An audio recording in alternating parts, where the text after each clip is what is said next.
काफी लंबे समय के इंतजार के बाद स्टेट बैंक ऑफ इंडिया का क्लर्क का नोटिफिकेशन जारी हो गया है, जिसको जेए या जूनियर एसोसिएट्स कहा जाता है। और 13,700 के आसपास वैकेंसीज आई है। पूरी इंफॉर्मेशन मैं आपको देता हूं, क्या क्वालिफिकेशन है, एज क्या है, इसके प्रीलिम्स में क्या होगा, मेंस में क्या होगा, कौन कौन से सब्जेक्ट होंगे, सारी चीजों को बहुत सिंपल और आसान तरीके से समझते हैं। आइए देखिए, इसमें सबसे पहले जो क्लर्क है, इसका नाम स्टेट बैंक ऑफ इंडिया ने काफी पहले चेंज कर दिया और इसका नाम जूनियर एसोसिएट्स रखा है, कस्टमर सपोर्ट्स एंड सेल्स। इसका जो फॉर्म भरना है वो 17 दिसंबर से स्टार्ट होगा। लास्ट डेट इसकी 7 जनवरी रहने वाली है। और इसका जो एग्जाम है आपका प्रीलिम्स, वो फरवरी 2025 में होगा। अभी डेट कंफर्म नहीं करी है। और प्रीलिम्स के बाद आपके पास मेंस रहेगा, जो मार्च अप्रैल 2025 के आसपास रहेगा। यानी अगर अभी से देखें तो आपके पास लगभग 2 से ढाई महीने का समय है प्रीलिम्स के लिए। उसके बाद आपके पास लगभग 1 महीने का समय रहेगा मेंस के लिए। और बैंकिंग का सिलेबस कवर करने में लगभग 2-3 महीने लग जाते हैं। मतलब आपको नॉर्मल समय से थोड़ा ज्यादा समय निकालना पड़ेगा, तब जाकर आप इसके सिलेबस को कवर कर पाओगे, क्योंकि आपको मॉक टेस्ट भी लगानी है, प्रैक्टिस भी करनी है, सारी चीजों का तो समय ज्यादा निकालना पड़ेगा अगर आप एकदम जीरो लेवल से शुरुआत करना चाह रहे हैं तो। आगे बढ़ते हैं। टोटल वैकेंसीज आप देख सकते हैं, जैसे अहमदाबाद, मतलब यदि गुजरात की बात करें तो टोटल 1073 वैकेंसीज हैं। अमरावती आंध्र प्रदेश में, बेंगलुरु कर्नाटका, तो भोपाल अगर मध्य प्रदेश और छत्तीसगढ़ दोनों की कंबाइंड देखें तो 1300 और 483 वैकेंसीज है। तो ऐसे सबका आपको पूरा दिखेगा। टोटल अगर आप देखने जाएंगे तो टोटल वैकेंसीज जो है वो है 13,735, 13,735, जो स्टेट वाइज है। और आपको इसमें स्टेट वाइज ही, मतलब आप जिस स्टेट से अप्लाई करना चाहते हैं वहीं पर आपको पोस्टिंग मिलेगी और वहीं पर आपका एग्जाम रहेगा। लोकल लैंग्वेज का भी नॉलेज होना चाहिए, यह भी आप ध्यान रखें। देखिए, टोटल एज जो है वो 20 इयर्स मिनिमम है, मैक्सिमम 28 इयर्स है। 1 अप्रैल 2024 के हिसाब से कैलकुलेशन होगा। एससी एसटी कैंडिडेट्स को 5 साल का, ओबीसी को 3 साल का, पीडब्ल्यूडी जनरल ईडब्ल्यूएस को 10 साल का, ऐसे कैटेगरी वाइज एज रिलैक्सेशन भी है। क्वालिफिकेशन सिर्फ ग्रेजुएशन मांगा जाता है। अगर आपका ग्रेजुएशन कंप्लीट है तो आप इस एग्जाम को दे सकते हैं और उसकी तारीख भी 31/12 यानी 31 दिसंबर 2024 तक आपका ग्रेजुएशन कंप्लीट हो जाना चाहिए। किसी प्रकार के परसेंटेज की कोई लिमिट यहां पर नहीं है, ठीक है। इसमें 2 चीजें होती हैं। सबसे पहले प्रीलिम्स होता है, तो प्रीलिम्स देखो 2 फेज हैं, प्रीलिम्स और मेंस। तो प्रीलिम्स क्वालिफाइंग होता है, लेकिन प्रीलिम्स का भी कट ऑफ जारी होता है। लगभग 10 गुना वैकेंसीज के 10 गुना लोगों को इसमें फिल्टर लगाकर मेंस के लिए बुलाया जाता है। तो अगर 13,700 वैकेंसीज है तो आप मान के चलिए 1,30,000 या 37,000 बच्चों को मेंस के लिए बुलाया जाएगा, या लिखा हुआ भी है कि लगभग 10 गुना बच्चों को बुलाया जाएगा।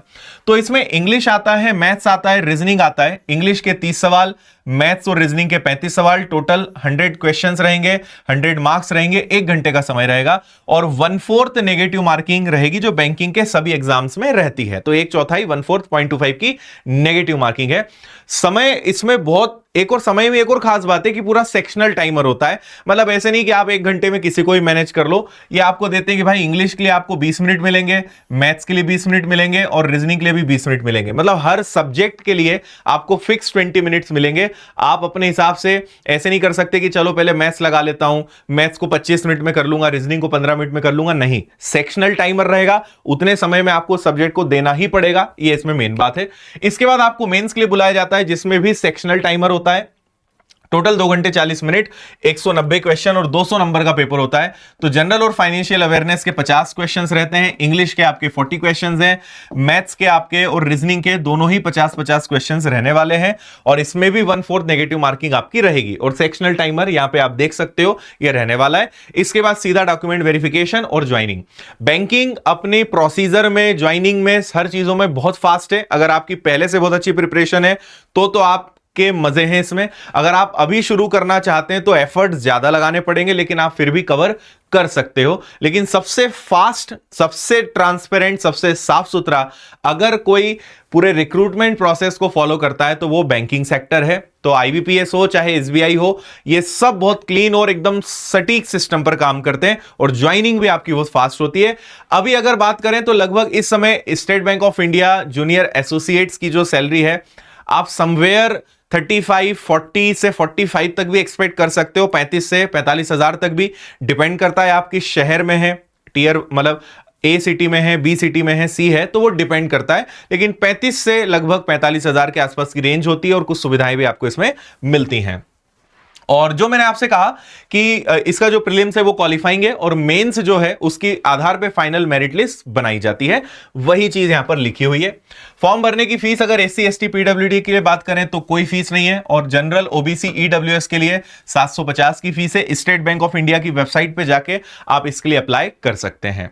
तो ये सारी इंफॉर्मेशन है। हमने टेलीग्राम पे भी पूरा डिटेल नोटिफिकेशन डाल दिया है। अगर आपको इसकी तैयारी करनी है तो विनर्स के एप्लीकेशन पे जाके आप बैंकिंग का फाउंडेशन बैच ले सकते हो। अलग से तो हम इसका कोई बैच लेकर नहीं आने वाले हैं, बैंकिंग फाउंडेशन से आप कवर कर सकते हो। ज्यादा से ज्यादा आपको रिकॉर्डेड देखना पड़ेगा, तभी आप कवर कर पाएंगे, क्योंकि लाइव क्लासेस में आपको समय लग जाएगा और रिकॉर्डेड में आपका समय बचता है। तो आप जैसे भी पढ़ें, रिकॉर्डेड पढ़ेंगे, ज्यादा फायदेमंद आपके लिए रहेगा। और इस बीच में मैं आपके लिए कई सारे strategy video, study plan video भी लेकर आऊंगा, कैसे आप तैयारी कर सकते हो, क्योंकि मैं खुद state bank of India clerk और PO रह चुका हूं।